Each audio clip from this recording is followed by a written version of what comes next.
even in the website from the last couple of months, I would say. And I really like what you're doing, the discussions with the student groups. Absolutely interesting. And I also, I must say, on a personal note, I really enjoyed the letter that you had written to the Vice Chancellors. Right, yeah. I really liked the style, it was very easy to read.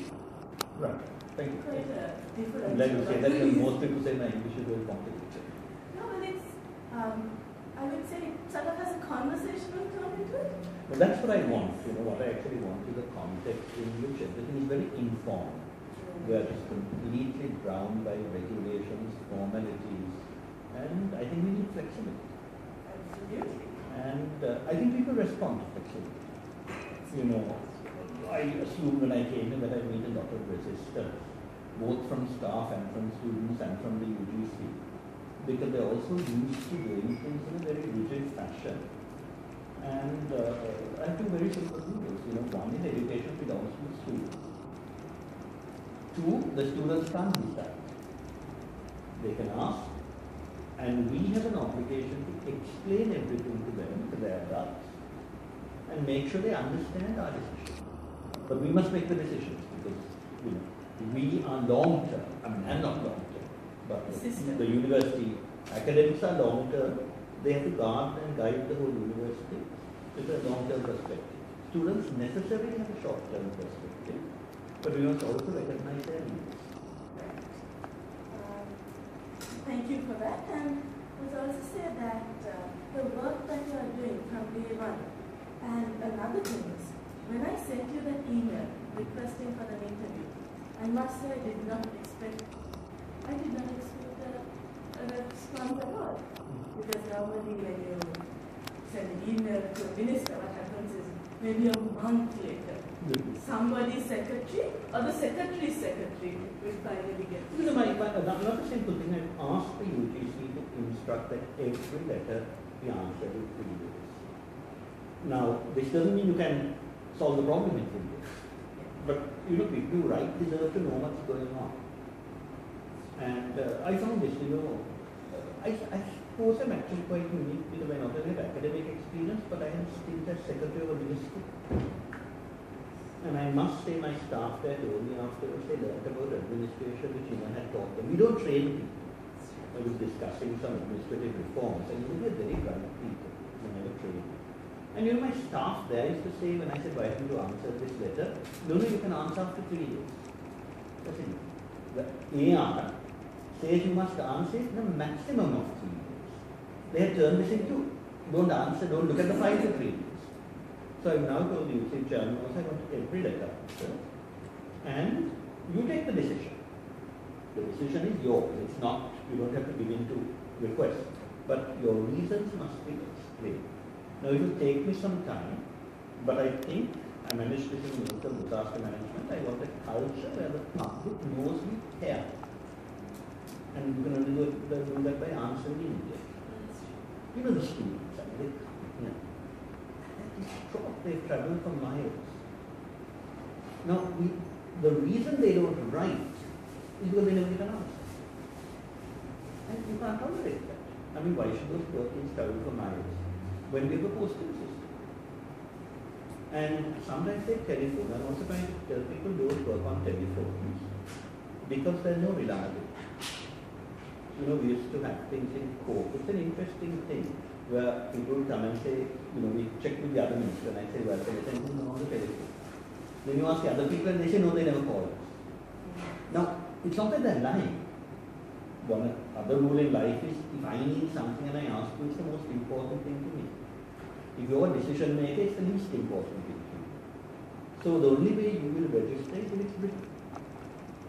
But you also have to answer. So I've told the UGC also, don't take telephone queries, tell them to write it, because then it's on record, and you reply immediately. But having said that, the system is mad, because the regulations about university entry are incomprehensible to everybody. The students never know what's happening, the staff don't understand their own regulations. And you have a situation now, I have my Sabagam University faculty dean of the yesterday. 18 months after the A-level to get into university. very bright young man, 5 years special, not finished. He said, "All the life of an endowment PhD." But it's not his fault. It's the system. So on that content itself, I would start with quite a very broad question. What is the future of the university system under the new regime? Well, you can't pronounce on that for the simple reason that this regime is a 3-month regime. There's absolutely no certainty. I am actually hamstrung by the fact that I'm not even a cabinet minister, which I really find extremely shabby on the part of the government, because there was a pledge in the manifesto that all members of political parties would be, all the parties in the cabinet, and both Mr. Radhakrishnan and I, who were amongst the first to actually protest. And I'm indeed the only person in the government who has been protesting about, the previous government has been protesting about what I felt were abusers publicly for 2 years. And Mr. Radhakrishnan is an absolutely experienced man. For both of us to be left out is really very shabby. And I think it's all to do with infighting. The UNP wants to assert itself. There was no one on the government side who could make a strong case. President Kumar told me kindly, she said, I was responsible for giving 100% of our education. That's not in the cabinet. And I think the reason I'm cross about that is 2 things. One is, I can't really contribute to reform, even though I probably know more about structural reform than anyone else, constitution. Secondly, although I have the loveliest cabinet minister you could think of, Parvati is so nice, it makes no sense for either him or me to have to keep wondering what the other one will say. And he told me initially, I want to do everything, I'll be caught up in the election because he's secretary and chairman of the party. And frankly, I think the National Party needs people like him. I think the greatest gift to Sincere campaign was the former President Bisha Naik. So Kabir could be appointed, was very efficient along with the Ramakrishna. But then suddenly told me, no, now I'm not going to be technical. He hasn't told me, the secretary said that he said run technical education. They told me yesterday that the cabinet minister will keep that. So how can I make decisions? It's not very easy. And for someone like me who likes to work very quickly, this idea of being dependent on someone who knows less about the subject than I do, or about politics, is very, very difficult. But let me say that to me there are 3 or 4 priorities that we need to work on. The first is making state education more meaningful. The website I think has statistics on employability. And it's pretty disgraceful. Our students are something over 35% or so. Even management and agriculture were low, 60. The sciences are doing well. So how do we turn everything cutting edge? Because don't forget the vast majority of the students are arts. They come from more deprived backgrounds. They are the people we should be concerned about. We have to make sure that they have equal opportunities as people like you and me. We have a lot of advantages in life. They deserve more special care, and they're not getting it. It's horrifying to find that Columbia University, international relations, I'd say you can't study in English medium if you didn't do advanced level English. Advanced level English medium. Similar with the law faculty. And this is what the privileged are holding things to themselves and not allowing the less privileged to compete with them. Sure, but Professor, on the other hand, something that I have come across is there would be students from rural areas who somehow get into law faculty. And then manage somehow, because they have maybe book knowledge of English, to get into English medium stream. And then, every year there are suicide attempts because students just cannot cope. I take your point, but that is the fault of the university not providing good English language teaching. But isn't it something that would stem from before university? Of course it stems from before university. That's why again I think I think this government is a bit holistic absurd to not put education together. You know, in his last incarnation as Prime Minister, Ranil considered a very sensible thing because he made Karnataka talk to the Minister of Human Resource Development with 2 deputy ministers. In fact, that is the structure a country like ours should have. Someone in charge of the whole thing, and then 3 deputy ministers or state ministers, 1 for university, 1 for vocational, and 1 for... And in fact, we brought that up yesterday on Tuesday when we talked to the Vice Chancellors about the need for better schooling. And I've actually written to Akila Viraj to say, you know, should be talking together about English. But having said that, there is absolutely no reason why the university can't do better. Because when kids come to university, they have a right. And I think in the first year you do a crash course with special attention to these kids who want to get better but are finding it difficult. And if our students can go to China and Russia and learn a new language and study in that, there is no reason why they can't do in English. But I also think we have to be imaginative. You know, one of the reasons a lot of Sri Lankan students don't function in English is they have inadequate practice. And for some reason, I can understand that, they don't want to practice English even with people like you and me. They feel different. But if you get a first language speaker there, they're not worried at all. You know, it's like my brother. He won't talk English to me. But if I have foreign friends and I say, now take them on a trip, they come and tell me the points. So I think the same thing happens. There's a diffidence. You know, we have this mad theory of elite accents. You know, it's gone out of fashion, but you know, sometimes I can't stand the elite who think they pronounce English better than anyone in the world, and then look down on people who don't say "oh" but say "oh." That is a vowel sound that's natural to us. So I think, you know, one thing I'd like to do is get a lot of volunteers from abroad to come and talk to these people. Just have conversations. They'll live up to it. You know, you go to any school in the country where you have foreign volunteers. Children love them. You know, actually I was doing a little program on that with something called Volunteers for English. And then the Mad Minister of Education just stopped it. Even the last regime was so worried about anyone they thought might be a CIA agent that they wouldn't give visas. But once you get them, we can flood the country with young volunteers. You know, spending 3 months, that's enough. So I think we should be doing things like that also. But I take your point. Perfectly correct. That has to be at the back of our minds. But it is better to give everyone a chance. But there is a awful cycle there that I have come across where students, the motivated ones, will join some sort of institution to learn English. This is something that I come across all the time. And a couple of months, maybe 2-3 months into the program, they say, we just can't cope. It's either English or our law. They can't multitask, they can't manage the load. So anyway. Well, I mean, you can deal with that in different ways, but as I said, one of the reasons why I think that may be true is, but I can't speak for law because, you know, that's a very complicated subject, but in other subjects, there's total content overload. You know, my students told me yesterday they have 20 hours of lectures a week. In what sort of university in the world do you have that? That's exactly what I meant. And that's excessive. You see, again, you will know. No, not now. What? I actually did interior architecture in this period. Right. In the calendar now. But yeah, we had a minimum of 20 years. Content. Well, if it's a science with practicals, They will know. they're in just lectures. Just morning to night.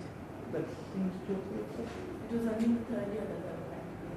But that seems to be totally excessive. In most universities I know, you know, about 12 to 15.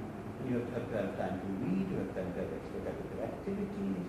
Yeah, there is no time for extracurricular activity because reading is not really part of the system. But that is the problem. That is the problem.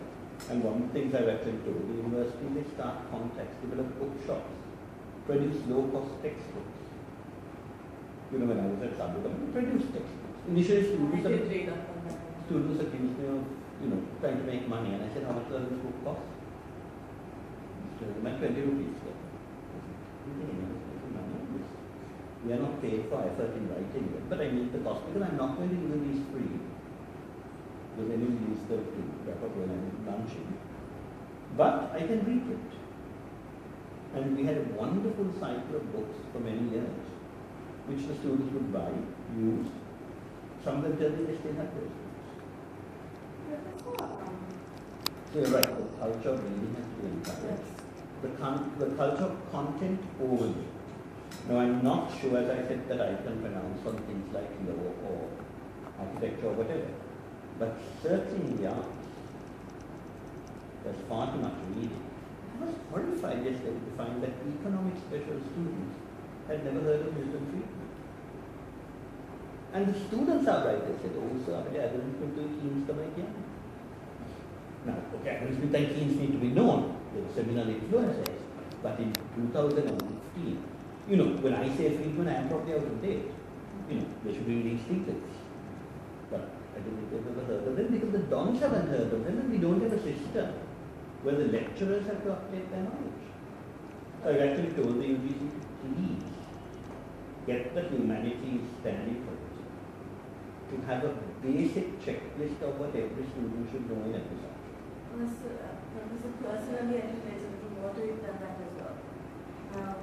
Because of maybe my schooling and family, I was always encouraged to read additional material, whether it was when I was doing my O-levels or A-levels.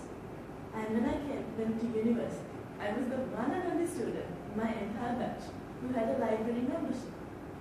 The reason being, reading extra is not part of the system. Students are not used to this. They are sort of brought up in a way, you get your textbook, you get your work, that's it. That's the beginning and the end. So I think there is a little more to... You're perfectly right, but we have to change that. What is the point of university if it doesn't read? But you can't expect them to read if there are no books. We have had no book policy in this country. We have no university press. You know, I found when I went to Sabragam, I said, you know, shall we start a press? And they said, yes, yes, yes, we have one. So I went and there was no one machine. And I said, no, university press is a publishing agency, not a printing. No one has thought about it for 50 years. Look at India. They have academic publishers. Sri Lanka has no academic publishers. I think that takes me to my next point of, the Federation of University Teachers. They kept saying how important it is for universities to be independent and not be dependent on the higher authorities for every single action. What is your take on that? I absolutely agree with them. But I think independence has to be accompanied by responsibility. You know, I quite agree that when I look at all the regulations, it's monstrous that universities should have to ask the UGC. A standing example of this is in last week I signed 60 leave application forms or more. Some of them self-financed. What role has the minister or the secretary, both of us have to sign, to play in this complete joke? We'll be 2 minutes and stop 1 second. Mr. In what other country does the president of a country have to check and see with an assistant lecturer and go abroad for 2 weeks? He's lunacy. And I wrote to Taruja and said, just stop this. It's a waste of everyone's time. And it also is bad because those two assistant lecturers, if they don't get leave, they're frightened they'll be sacked. So they come and hang around here behind some club. I know it because in my time, when I started when I was dean, people asked me, I say, fine, go. If you get to the work, you go. The more exposure you get, the better. And half of these are self-financed. And then what happens? They say, sir, can I go to the number? And I say, why? Accreditation is. So they have to come here, run behind the clerk, and make sure the file moves. So things like that should be in the university.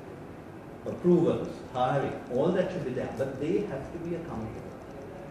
And to me, one of the things we have to guard against, although I think even when you have all these checks it happens, is corruption. Now that I have a very simple answer, which is to make the students the monitors of the finances. Because, academics may be very nice, but you're going to have a 10% drop. Walking to the core in terms of financial trustee. It's in any society, it's not academics everywhere. There's a 10% that you steal. Politicians' percentage is higher. But with students, you can be sure at that age there's more, not using total, integrity and commitment. So I've actually told the UGC, please put all expenditure on the website and make arrangements for students to be able to ask you questions. Now we also, and also we have to make sure the students don't think they can tell us what to do. There's a thin line between being a monitoring authority and being an executive authority. But since government doesn't understand, how can it expect students to? You know, one very simple thing is, I don't know whether you know, but yesterday I finally, after 18 months, got my standing orders moved in Parliament. And I tried this for 18 months and nobody, government or opposition, even supported. Because they all want to take power. And the simple thing is that all the monitoring committees in Parliament were chaired by ministers. But the whole point of the monitoring committee is to check on the minister. Now, so I think students would be the best for that because it's their money in the end. They should know how it's spent. And it's a very simple thing to introduce accountability, transparency. even as students are concerned, Yeah. the last minister got involved or tried to get involved in absolutely mundane issues. What is your view on the role of the minister?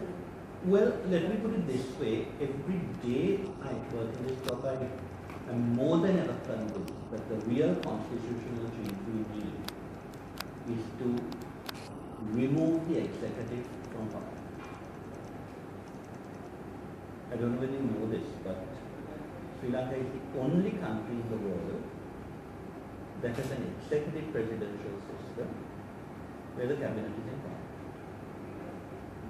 One country. And it's George was an evil genius because he realized he's the way to control parliament. Everywhere else where you have an executive president, you move out of power. Then you do your job, which is to look after higher education or transport or whatever. And in many countries, even in India where you have the Westminster system, the cabinet gets about 25% of experts from outside. So Manmohan Singh was an economist who, wasn't electable.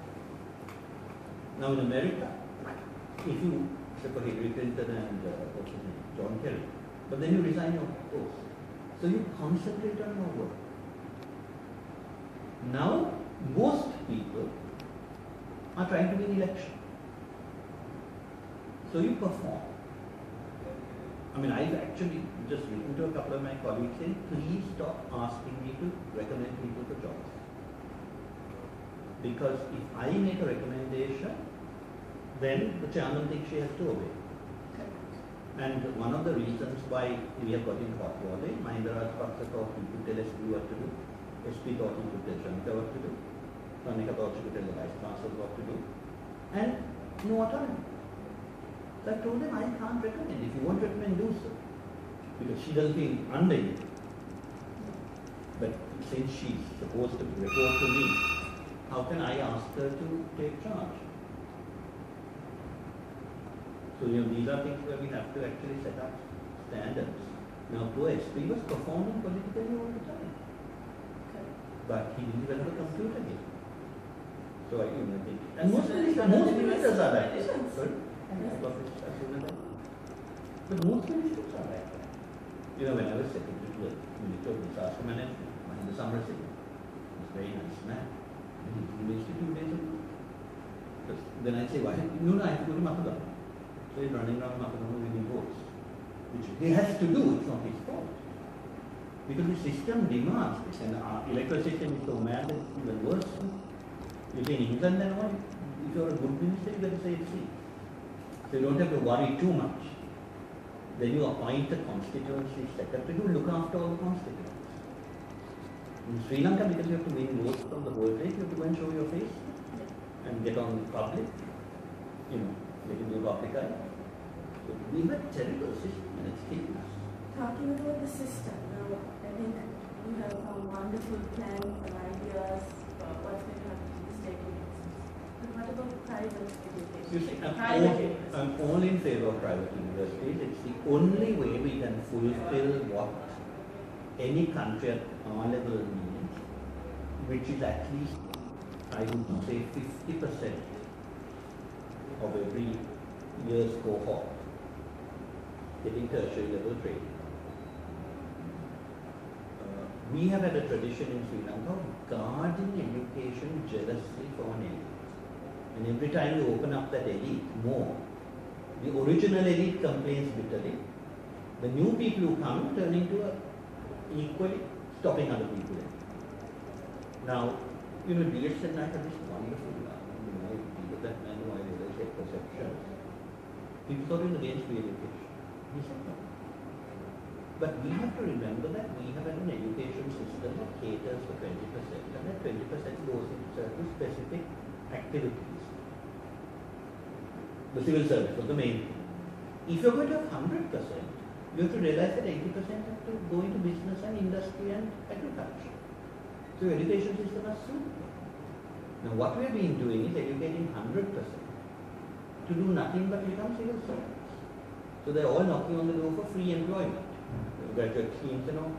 No, while I completely agree with you that there's a need and a place for private universities, the problem that I see daily when we go for interviews is no transparency, accountability, and zero quality control. The state universities say that there are 25-30% PhD holders. Yeah. Yesterday I found out that some of the leading private universities have less than 1% PhD holders.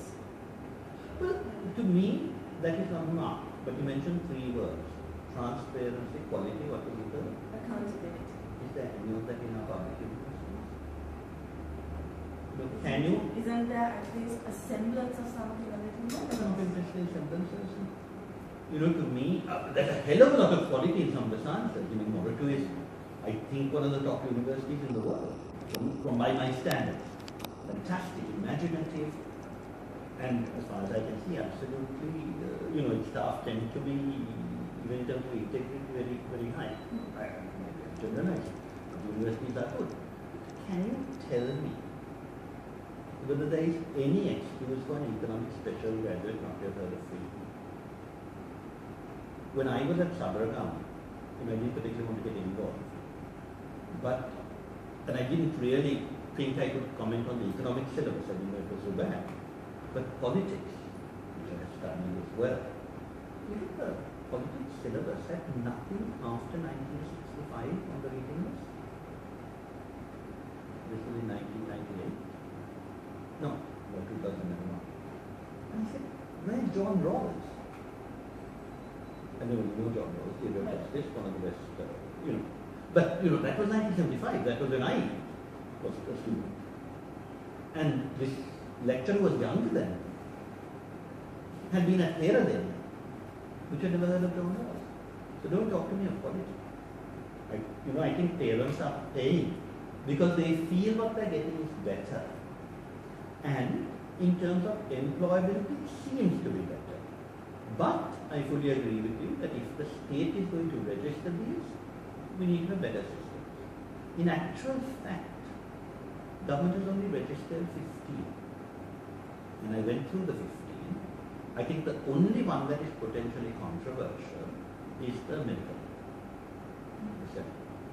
And I realized that there were some flaws about that. But I think that perhaps needs to be looked at a bit carefully, but things like IIT, providing a very good service. And I don't actually think that I can comment on that until I clear up my own house. But I think if they're registered, the other thing we have failed to do in the act is to keep up monitoring. There must not only be quality assessment to begin with, but there must also be checking regularly. Now there are 2 layers here. One is, do we have any right to interfere in areas where the Sri Lankan state has no regulatory role? For instance, if British universities come here and set up British degrees, what is our role? I don't think we have a role. That is probably when it's a branch campus. Yeah. But here the issue that we see at education taxes, it's not the branch campuses. But I think so. There it's are the affiliations where people come institute's mushroomer, Yeah. they bring an affiliation and we get to talk to the professors from the mother university, and they're lovely people. They come and they say, do you want this, Yeah. this, and then they go back. And then from there onwards, they are not referred. Well, in that case, what is the degree they get? Is it from the mother institution? In name, yes. The certificate is from there, but for reasons, But that is not. so these affiliations are different. No, exactly. But if the mother institution is irresponsible, how can we intervene? What is our business to say that this particular university is rubbish? If a Sri Lankan goes to that university abroad and gets a qualification from that university, the same thing. You see, ultimately, the people will have to judge in terms of end product. But if we are certifying that this degree is an acceptable degree, then we have a great responsibility. But when institutes come and say we get a degree from A or B or C, it is up to the quality control in those countries. Because in the end, the parent can't come and say this is a rubbish degree to us. They have to say, we went to this university, we trusted this university, we must send our letter of complaint to the British authority and sanction that university. Now, because I'm slightly old-fashioned, I'm also very sad that most of these affiliations to Britain, for instance, are what in my time are known as polytechnics. They're not universities. But having said that, I think the British did the right thing in turning polytechnics into universities because it's part of a class structure for mass education. You can actually have an elite, but the minute you start saying we need 50% of our people educated, it's slightly different. And let me be quite frank. Sometimes I think graduates from American universities who I think are complete fools. But who am I to say that the university is rubbish? Ultimately, the decision has to be the employer. The person who goes for a job has to prove themselves to the employer. A few months ago, we came across a particular university where the manager was, he had a master's in some very specific medical field. However, in keeping with the trends of everyone must do an MBA, this university was offering MBAs. So the manager very proudly told me, I have the capability of administering any subject, and I lecture every subject in this program. But then, during the conversation, came to light that this particular gentleman had not studied management or any of these subjects since he did his O-levels. So, at the end of the day, it's our students, it's our Sri Lankan students who go through this. And that is why you make a media like yours which will address this properly. But what business is it of mine?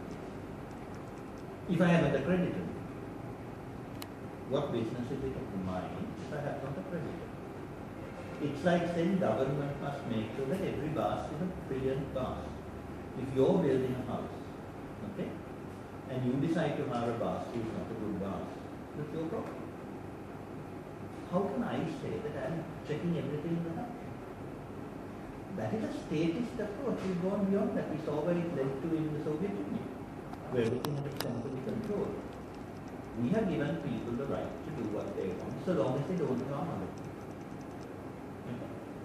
If you wish, on the grounds that your child is not getting an education otherwise, to give your child an education at this place, you have to decide, am I getting what I want? Now, I fully agree that some of these people may not be giving children what they want. That is why I think it's important that the media also monitors, but also media must do it fair. Sometimes you monitor one and don't do the other. Sometimes people send Kalapatra and go and investigate. That also happens. But why should the state intervene? We have enough problems around.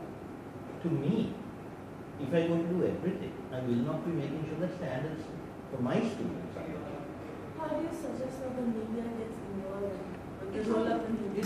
Well, I think one of With the your things, experience one of the and your- things is I actually your advice. went to Canada. Chairman was a very good choice. I said, why don't you actually have a regular column on education, where you talk to the students, and they should talk to private sector students as well. I think TV should do it. Then I think, maybe you all could get a list of all the institutions in the country and just ask a few questions. Publicize the fact that the qualifications are not so good. I mean, what do I have here? 20 years ago, I fought along with my colleagues to set up which the humanities were neglected. You have postgraduate into agriculture, postgraduate into science, no postgraduate institute for the arts. We got a national center for advanced study of the humanities. All they do is give money to people to go and do PhDs or whatever. The person in charge is not a humanities person, he's a scientist. And what did I find yesterday? He is engaged in setting standards for quality for technical universities, which is not his job. And I just went to the chairman saying, there's no arts person on the UGC. And I said, you all hijacked in order to do technical evaluation, which should be done by an expert, and not by the humanities. Because I'm not getting any development in humanities, as I told you. There's no checking on what is being taught in all the universities. So I don't think it's only the private sector that has people in inappropriate places. You can think of hundreds of points by both the last government and this government. Yeah, one of my lecturers once, I think in a fit of anger, came and told us, even though you all are doing architecture, I can come and teach you all biology or chemistry, and no one would ever know. So that is right. What is the institute? NCM is the what is it? The NSBM. NIBM. It's the degree awarding body of NIBM. So that just started, no? But NIBM has been it's been going on for years, but NSBM and NIBM did give degrees as well. Yes, but NSBM was set up on a different basis, and was just learning about it. And so what happened is we were there during the transition, so we started at NIBM and then we were. And you got your degree. So that means, so NSBM is actually giving people degrees for about 5 years now. Maybe more. No, NSBM nearly. NIBM is more than 15 years. No, NIBM I know for a long time. NSBM is like nearly 3-4 years. 3-4 years. So you must have passed out in the last 2 or 3 years. No, I should have known, but because I'm not even sure whether this will come under us or not. But NSBM is, I think, no, but it was youth and skills development. Now they put it on ministry. They have put it to this ministry, but whether it will come under me or someone What else. happens to all the political appointees who are in charge of semi-government? You mean under the youth affairs thing? Well, I gather, because initially Kabir told me you should handle it. So at this meeting I asked them, many of the boards have already gone. Many of the boards have already resigned. But basically, I was told most of them have resigned. But again, it's like sharing competence. No one knows who's in charge, so no one is being competent. So all these things are headless. So I personally think it's really sad. People who have no experience, background in education, put in charge of places. But the whole Westminster system is applied to finance. That means that people know nothing about anything, not in charge of ministries. That is why I go back to my basic point, which the Liberal Party has said. Ministries should be people who are technical experts, but totally under the control for finance and policy of the elected representatives. Budget should be in Parliament. We should have what they call oversight committees. And their job should be to check that the ministries are delivering what the people need. But the heads of those ministries should be technically competent. And every day that I find myself in the executive, I think commitment will be one of the keywords there. I mean, look at America. Look at Russia. Look at France. They're going to technocrats as finance ministers. What else? Christine Lagarde came in from the bank. Okay. So this is what we need to do. Next. Well, I've actually, I'm doing a 10-day report. So I sent the first one to the president 10 days ago, after I've been in office 10 days. And I've just finalized the second one. I can share it with you if you like what we've done. And I put those up on the website. But you know, in the end, I just have to get quick action from the action plans. To the universities, the UGC. You know, one point I keep saying is that I have, you know, I have no past. I have only past of dissolving things when they go wrong. But there is a clause that's, I mean, it's absurd. The Act is just ridiculous. The Act has no aims or objectives.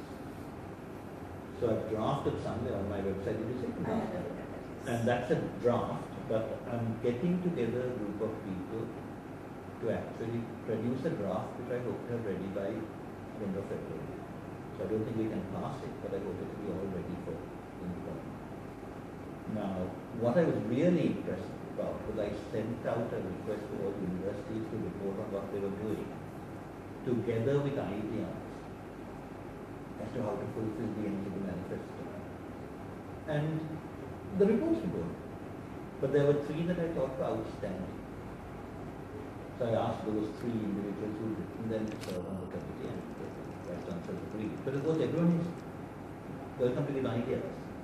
But I often find that if you set up a committee of a lot of people who draft something, they nitpick and fight with each other about the trivia. Exactly. Whereas I often find that if you present a draft and then get together every stakeholder, they can focus. So then they can tell you what they don't like. That's fine, then we change it or whatever. But you won't spend hours trying to decide what clause 1 is, clause 2 is, clause 3 is. So that's why it's always best to give people drafts. So I'm hoping that we have a workshop to try and get a draft ready. Don't put it before the public and ask for complaints. But one of my keys is much less interference with what Twitter wants from above. But I have to twin it, which I don't know whether Twitter will want, with complete accountability, down and out. Accountability to the students, accountability to the representatives of people in the ministry and then parliament. That's a very fair clause to put in. I'm sure they will respect that. That's also optimistic. Little things I think we need to do more about, and just address it, but as counseling for students, when you talk about suicide, it is unacceptable. And then I will tell a story. Better subordinates during the hostels in Italy. You know, I said have a hostel committee. Involve the councils more. You know, one thing that I think has been a mistake is that councils were basically appointed by the vice chancellors. And I asked someone who was trying to get rid of councils, you know, we asked vice chancellor, how do we know who's there? And we appreciate what you have even said about the vice chancellors. Instead of the old system where the UGC picks out of 3 names, for that to change it. What I said, or? No, what you have said on the website about the appointment of vice chancellors, that itself is changed. Well, no, it's interesting because the manifesto initially we said council, then it said Senate. But I heard a lot of people saying that perhaps the Senate would be inappropriate. But I think the Senate should choose. But I think a ratificatory body should also be there, which is accountable. Not us. You know, it should not be the UGC, it should not be the ministry. You know, coming back to what you were talking about, the culture of people reading. Maybe if they read the manifesto, that would be the first step. Well, I said that. I said all the vice chancellors, we have 5 points on education. I would have put more if I could, but we have to squeeze it all in. And I think there are 3 points then that I access. Sadly, in the last couple of days, weeks, when we go to universities and ask them to take on the manifesto, we ask the chairman, and it's just Yeah. and it's just 5. It's just So such a this is short. 5 points. Such, 3 of which are it was half a page, so you can't read that. 3 of which are almost, well, as I said, I sent it to all the vice chancellors, and I told you 3 of them gave me very good responses. Think 2 of those clauses you don't think, one is raised in the Mahapada, so it's only yes or no. One is about raising one of our Buddhist universities to a high standard is not a general point now. Which but no we- one would. Yeah, objective, but we've written to the two Buddhist universities and said, what are you going to do about this? Do you have some ideas?